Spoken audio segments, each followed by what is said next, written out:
एवढा भार कुठे नेऊ मी? लहान लहान मुलं आहेत, जरी युवा आहे, कसं तुमच्याकडनं घेऊ मी?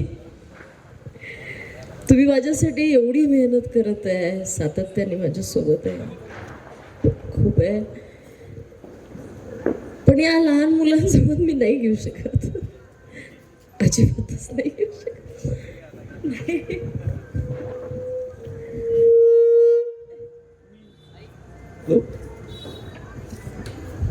हे काय कमी आहे की तुम्ही सगळे माझ्यासाठी माझ्यासोबत आहे, माझ्यासाठी काम करताय? पैशाची गरज पडेल का खरं, तुम्ही सांगा? एवढं सगळं असल्यावर तो पैसा त्याला काही महत्व राहत नाही. मला बोलताही येऊन नाही राहिलं की लहान लहान मुलं एवढी मोठी झाली, खरंच आपल्या वयापेक्षा आपल्या अनुभवापेक्षा मोठी झाली. माझ्यासाठी तर नक्कीच मोठी झाली. तुम्ही माझ्यापेक्षा वयाने खूप लहान आहे, पण मनाने माझ्याही पेक्षा मोठे निघाले.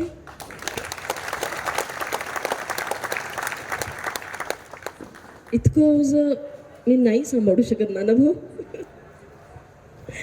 खूप जास्ती होऊन जाईल. एवढा मोठा परिवार जो फक्त एका शब्दावर आणि एका मेसेजवर इथे आला, ज्याला काहीही प्रलोभन नाही आहे, ज्याला काहीही घेणं देणं नाही आहे, फक्त प्रीती संजय बंड या नावासाठी ते आज तुम्ही सगळे माझ्यासमोर आले, उपस्थित झाले, तर मी खरोखर खूप खूप आभारी आहे तुमची. मनापासून सगळ्यात पहिले सगळ्यांना धन्यवाद आणि खूप खूप आभार. शंख वाजला आपल्यासाठी.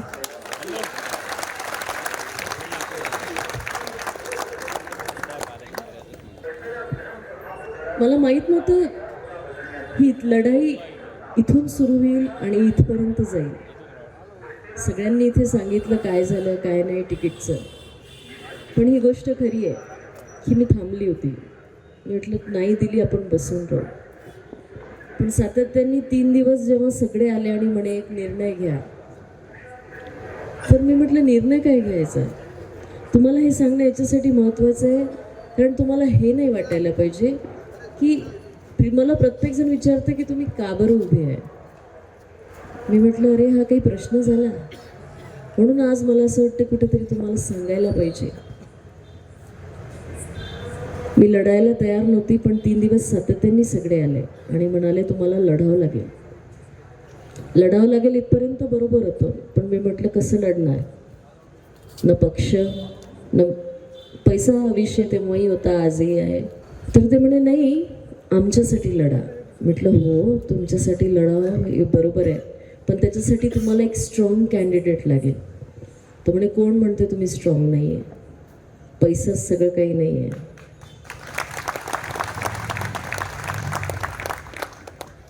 मग मला असं वाटलं की भाऊ गेल्यानंतर बऱ्याचशा गोष्टी बरेचसे आव्हानं माझ्या आयुष्यात आले, पण मी कधी डगमगली नव्हती.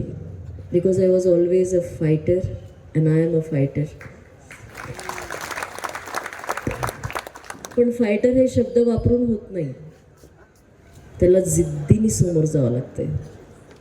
आणि आज अशीच जिद्द माझ्या समोर आली आहे. याच्यासाठी नाही आली की तिकीट मिळाली नाही म्हणून, पण ती तिकीट कापली म्हणून आली. की एका महिलेच्या विरोधात इतक्या खालच्या स्तरावर जाऊन जर कोणी राजकारण करत असेल आणि तिकीट कापत असेल, तर मग त्यांनाही सांगावं लागेल की मग ती लढणारी व्यक्ती आहे, मग ती संजय बंडाची वाघीण आहे आणि ती लढणार आहे. जे काही झालं ते तुमच्या सगळ्यांना माहिती आहे. पण आज आम्ही रॅली घेताना बघत होतो की चक्क आमच्या पोस्टरवर ते पोस्टर लावत होते आणि आमचे पॉम्पलेट आहे ते फाडून फेकत होते. मी गेली त्यांच्यामध्ये आणि त्यांना म्हटलं खबरदार जर आमचं पोस्टर फाडलं तर तुम्ही आम्हाला पाडू शकत नाही म्हणून काय पोस्टर फाडणार आहे? तर ही भीती आहे. पण ही भीती प्रीती संजय बंडांची नाही आहे, पण तिच्या मागे असलेले असंख्य तुम्ही सगळे तुम्ही सगळे त्या सगळ्या एका उमेदवाराला घाबरून ठेवलंय. याला म्हणतात जनशक्ती.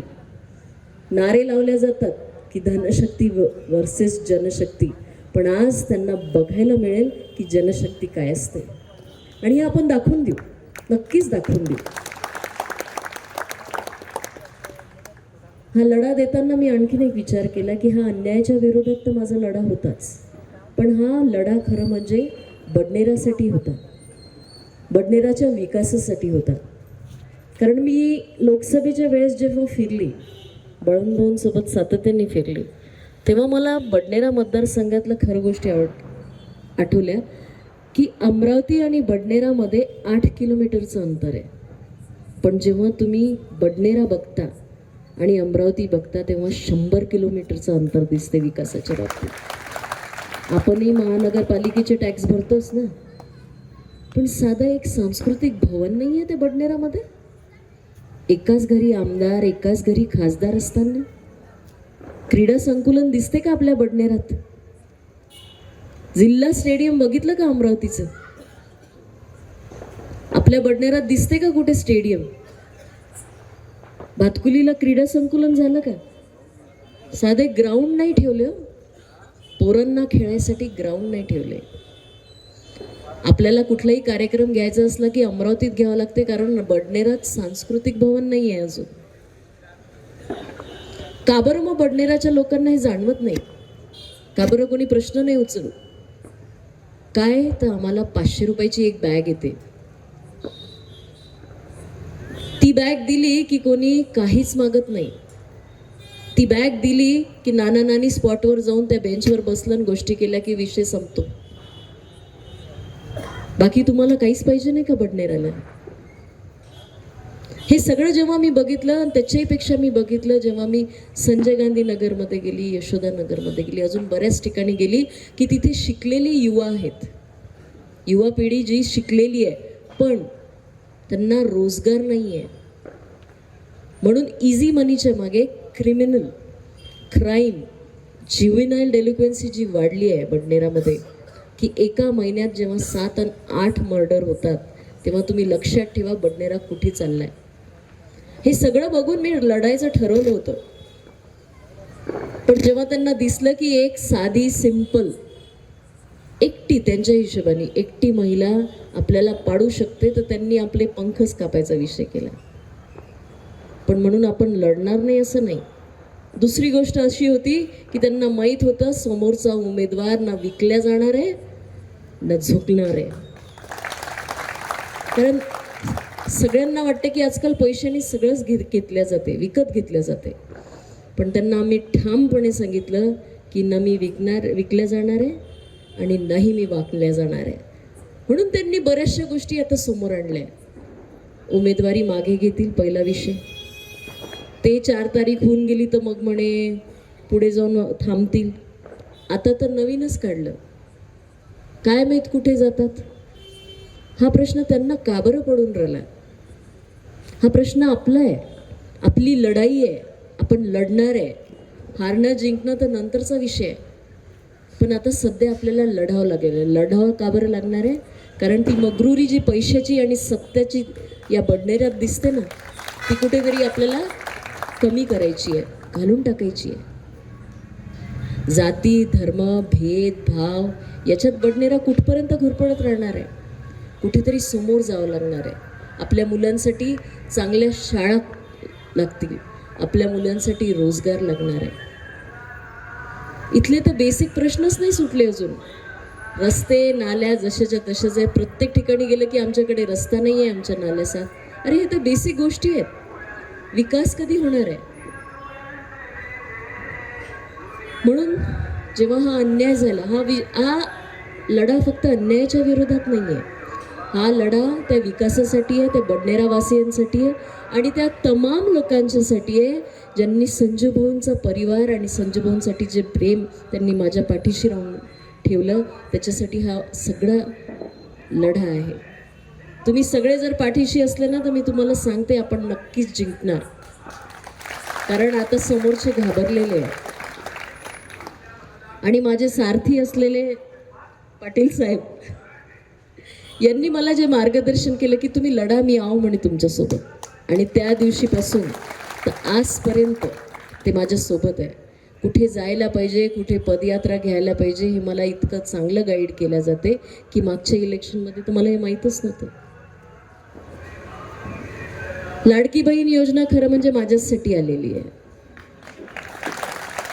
कारण इथे बसलेला माझा प्रत्येक भाऊराया हे माझ्या पाठीशी खंबीरपणे उभे आहे.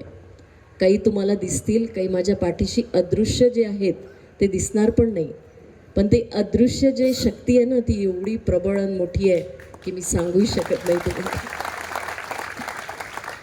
सख्खा भाऊ काय करेल असं ते सगळे भाऊ जे अदृश्य माझ्या पाठीशी आहेत ते सातत्याने दिवस रात्र करून एक करून माझ्यासाठी लढत आहेत. आणि तुम्ही पोरांनो, मला आज सगळ्या माझ्या नजरेतच मला लहान करून ठेवलं आहे. कारण मी तुमच्याकडनं असं काहीच घेऊ नाही शकत. तुम्ही माझ्यासाठी जे काम करताय ते माझ्यासाठी खूप आहे. पण तुम्हाला एक नक्की सांगते की ज्या दिवशी या जनतेने मला कौल दिला तर सगळ्यात पहिलं काम म्हणजे मी माझ्या या यंग पोरांसाठी करेल, काहीतरी रोजगार नक्की आणेल. सुतगिरणी जी बंद पडली आहे ना, ती आपण नक्कीच सुरू करू. MIDC ती वसान पडली आहे ना, ती आपण नक्कीच सुरू करू. काम करायचं आहे, व्यापार नाही करायचं आहे. आणि तुम्ही व्यापारी आणून ठेवले 15 वर्षापासून. त्याच्यामुळे कोणी काम करेल हा विश्वास द्यावा लागतो आजकाल की नाही आम्ही काम करू. ही तर कंडिशन आहे या बडनेराची. आणि तशीच कंडिशन त्यांनी माझी करून ठेवली होती. पण मी हारली नाही, धाडशीने उभी राहिली तुमच्यामुळे, तुमच्यासाठी. कारण तुम्ही सगळ्यांनी मिळून मला उभं केलं. आज मी प्रीती संजय बंडे एकटी नाही आहे. इथे बसलेला प्रत्येक जण प्रीती संजय बंडे जो लढत आहे, दिवस रात्र माझ्यासोबत आहे, मेहनत करत आहे.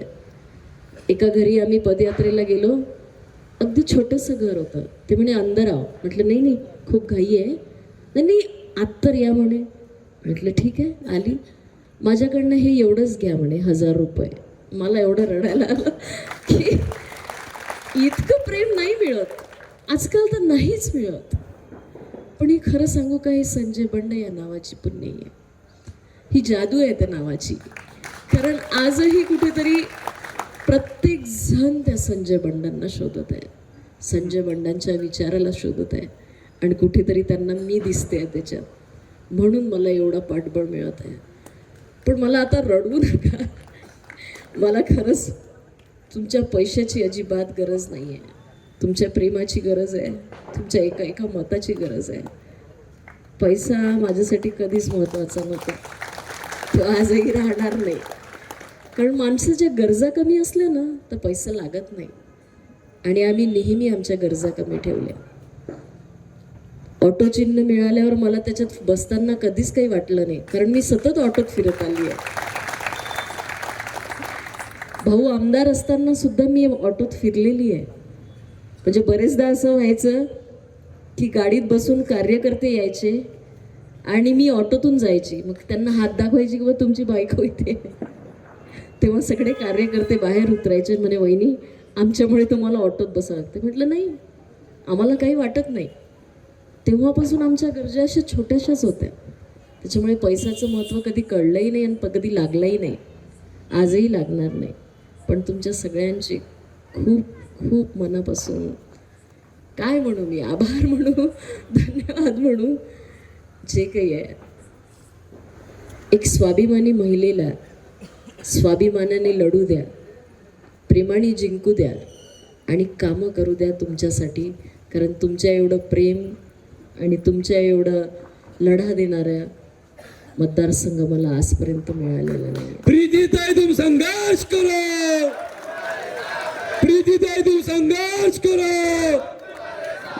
वरे ऑटो, वरे ऑटो, प्रीतीताई तुम संघर्ष करो. इलेक्शन आता शेवटच्या टप्प्यात आलंय आणि तुम्हाला एक सांगते, हे 2-3 दिवस फार महत्त्वाचे आहे. कारण आपण कितीही आवाज वाढवला, कितीही काही केलं तरी मतपेटीपर्यंत जोपर्यंत मतं जाणार नाही तोपर्यंत आपल्याला आपला स्ट्रेंथ दाखवता येणार नाही. त्याच्यामुळे प्रत्येकजण मतदानाला जा, त्या पेटीपर्यंत जा, कारण तुमच्या हातात आहे कोण निवडून येणार आणि कोण नाही. नाही तर आपण घरी बसून गोष्टी करतो की अरे चांगला उमेदवार पाहिजे होता. आणि मी जेव्हा फिरली तेव्हा मला दिसलं की प्रत्येकाला पर्याय शोधत आहे, प्रत्येकजण पर्याय शोधत आहे आणि प्रत्येक जणाला बदल पाहिजे होता. तो बदल पाहिजे होता, तो पर्याय पाहिजे होता, म्हणूनही मी उभी झाली. कारण प्रत्येकजण माझ्यात तो पर्याय शोधत होता.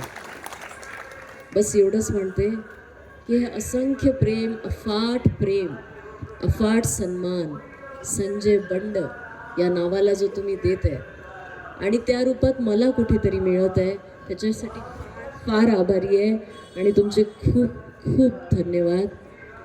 पण पुढे असं काहीच करू नका की ज्याचे माझ्या स्वाभिमानाला ठेस लागेल. कारण न झुकणारी, स्वाभिमानी आणि लढणाऱ्या महिलेला तुम्ही लढू द्या, बिनधास्त लढू द्या आणि तुम्ही फक्तच आणि फक्तच माझ्यासोबत राहा. बस एवढंच मागते. जय हिंद, जय महाराष्ट्र.